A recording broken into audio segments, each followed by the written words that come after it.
बिहार का चुनाव 25 में मुकम्मल बिहार की व्यवस्था सुधरने की शुरुआत, कमर कस लीजिए, जंग की शुरुआत ठान दी है, अब हम लोग पीछे हटने वाले नहीं। वो हिंदी में एक कहावत कही जाती है ना कि सिर मुड़ाते ही ओले पड़े। तो अब यही हाल कुछ रणनीतिकार से नेता बने प्रशांत किशोर के साथ हो गया है, जिन्हें चुनावी मैदान में उतरने के साथ ही इतने यू टर्न लेने पड़े हैं कि अब तो बिहार के लोग ही पूछने लगे हैं कि पार्टनर तुम्हारी पॉलिटिक्स क्या है। नमस्कार, मैं हूं अविनाश और आप देख रहे हैं अनकट। 2 अक्टूबर को अपनी नई राजनीतिक पार्टी लॉन्च करने के साथ ही प्रशांत किशोर ने यह साफ कर दिया था कि विधानसभा चुनाव के लिए वो और उनकी पार्टी 2025 के विधानसभा चुनाव का इंतजार नहीं करेंगे, बल्कि 2024 में ही जिन 4 विधानसभा सीटों पर जो उपचुनाव होने हैं उसी में अपनी राजनीतिक ताकत को आजमाया जाएगा। बिहार का चुनाव 25 में जीतना चाहते हैं आकि 24 में जीतना चाहते हैं? 25 में कि 24 में? तो लोग हमको कहता है हम बहुत बड़ा रणनीतिकार हैं, तो हम आपको रणनीति बताते हैं। नवंबर में 4 गो उपचुनाव है और 4 दल के बड़े बड़े महारथी अपने को कहने वाले लोग, जो एमएलए था अब एमपी बन गया है, अपने को बहुत बड़ा नेता मानता है। तो आप बताइए, हरा दें इनको चारों को, हरा दें, हरा दिया जाए ना? तो 25 तक नहीं रुकना है, नहीं रुकना है ना? बहुत हो गया, 25 तक नहीं रुकना है। नवंबर 24 में हिसाब बराबर कर दिया जाए ना? तो जितने लोग आप आए हैं 4 विधानसभा क्षेत्रों में, रामगढ़, तरारी, बेलागंज और इमामगंज, ये 4 महारथियों को धूल धूसरित करना है तो ये सेना लगेगी। तो ये लोग को दल चलाने दीजिए। आज जिसको जिसको हमारे साथ इस रण में आना है वो नवंबर में हमारे साथ चलिए इन 4 विधानसभा क्षेत्रों में।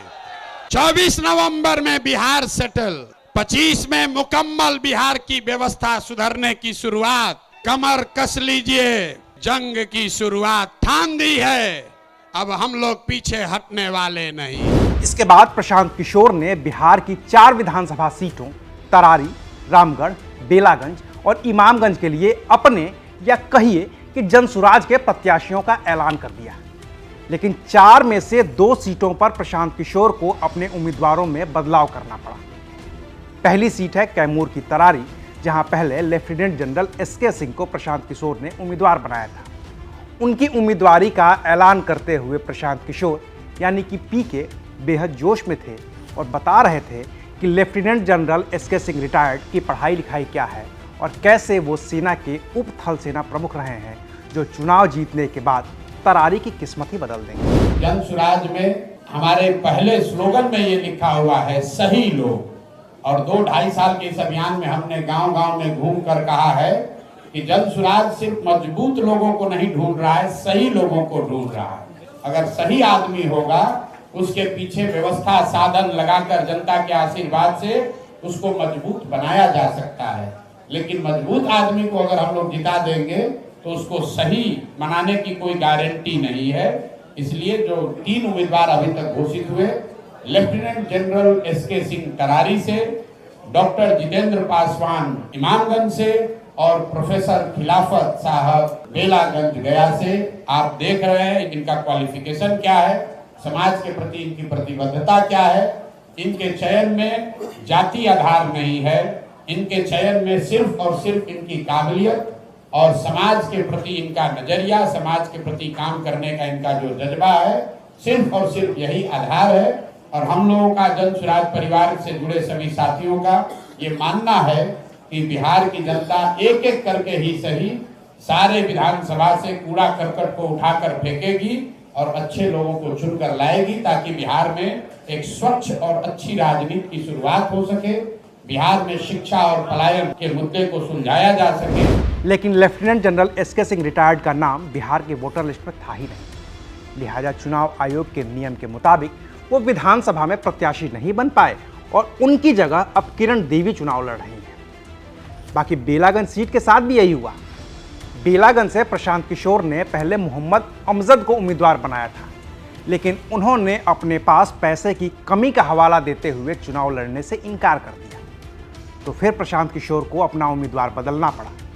उन्होंने प्रोफेसर खिलाफत हुसैन को बेलागंज से उम्मीदवार बना दिया, लेकिन प्रोफेसर खिलाफत हुसैन ने भी चुनाव लड़ने से इनकार कर दिया।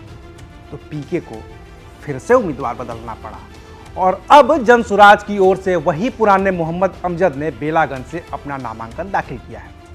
इसको लेकर प्रशांत किशोर ने सफाई भी दी है और कहा है कि उम्मीदवार बदलना उनकी चुनावी रणनीति का एक हिस्सा भर है। भाजपाई कहते हैं चाल चरित्र चेहरा, इनको तरारी के विधानसभा में कोई चाल चरित्र चेहरा वाला नहीं मिला। ये कहते हैं परिवारवाद की बात। कौन चुनाव लड़ रहा है भाजपा से? नाम बताइए। कोई मिस्टर विशाल हैं?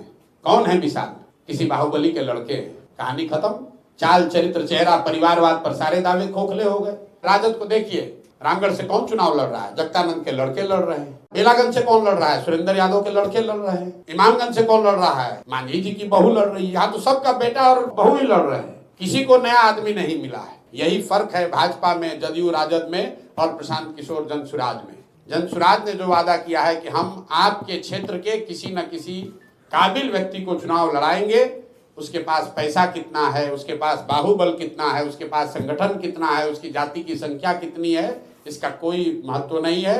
जो चारों उम्मीदवार जनसुराज के फाइनली तय कर दिए गए हैं, तरारी से किरण सिंह, बेलागंज से अमजद साहब, इमामगंज से जितेंद्र पासवान और रामगढ़ से सुशील कुशवाहा, ये चारों नाम आप मुझे बता दीजिए। इसमें किसी के पिताजी अगर विधायक हो, कोई राजनीतिक परिवार से हो, इनके चरित्र पर आरोप हो, कोई इसमें बाहुबली हो, शराब माफिया हो, कोई बालू का काम करता हो, ठेकेदार हो, बदमाश हो, तो आप जरूर हमारी गर्दन पकड़िए। और अगर मान लीजिए कभी गलती से घोषणा हो भी जाएगी तो हम लोग कैमरे पर आकर माफी मांगकर उसको वापस लेने में भी हिचकेंगे। लेकिन क्या सच इतना ही है या फिर कहानी कुछ और भी है? क्योंकि जो प्रशांत किशोर बिहार की राजनीति में शुचिता की बात करते थे, जो प्रशांत किशोर अपनी राजनीति के जरिए बिहार को अपराध मुक्त करने की बात कर रहे थे, जो प्रशांत किशोर तेजस्वी यादव पर हमलावर होते हुए उन्हें 9वीं फेल बताते थे, उन्हीं प्रशांत किशोर ने बेलागंज से जिस प्रत्याशी मोहम्मद अमजद को चुनावी मैदान में उतारा है, उनका हलफनामा ही बता रहा है कि प्रशांत किशोर की राजनीति क्या है। दरअसल चुनाव आयोग को दिए हलफनामे में बेलागंज से जनसुराज पार्टी के प्रत्याशी मोहम्मद अमजद ने बताया है कि उनके खिलाफ रंगदारी मांगने, मारपीट और हमले के मुकदमे दर्ज हैं। अगर आईपीसी की धाराओं की बात करें तो खुद मोहम्मद अमजद ने बताया है कि उनके खिलाफ हत्या की कोशिश यानी कि 307 तक के मामले दर्ज हैं और न सिर्फ बिहार में दर्ज हैं बल्कि झारखंड के बोकारो के बेलाडीह थाने में भी उनके खिलाफ केस दर्ज हैं। चुनाव आयोग में दाखिल मोहम्मद अमजद का हलफनामा आप अपनी स्क्रीन पर देख सकते हैं, जिसमें उन्होंने अपने खिलाफ लंबित आपराधिक मुकदमों का जिक्र किया है और बड़ी विस्तार से जिक्र किया है। बाकी उनकी पढ़ाई लिखाई भी हाई स्कूल तक ही है और इस बात को उन्होंने खुद ही अपने हलफनामे में कबूल कर लिया है। अब ऐसे में प्रशांत किशोर से पूछा तो जाएगा ही कि पार्टनर तुम्हारी पॉलिटिक्स क्या है, क्योंकि बात सिर्फ प्रत्याशी के बदलने या यू टर्न की नहीं है बल्कि बात प्रत्याशी के चयन की भी है। क्योंकि राजनीति में शुचिता की बात भी तो पीके ने ही कही थी, लेकिन क्या वो सिर्फ थ्योरी थी? और प्रैक्टिकल राजनीति यही कहती है कि राजनीति में सब जायज़ है, और अगर सब जायज़ है तो फिर जदयू, बीजेपी या आरजेडी गलत कैसे और प्रशांत किशोर सही कैसे? इसका जवाब तो पीके को कभी न कभी देना ही होगा। अभी के लिए शुक्रिया। आप देख रहे थे एबीपी लाइव।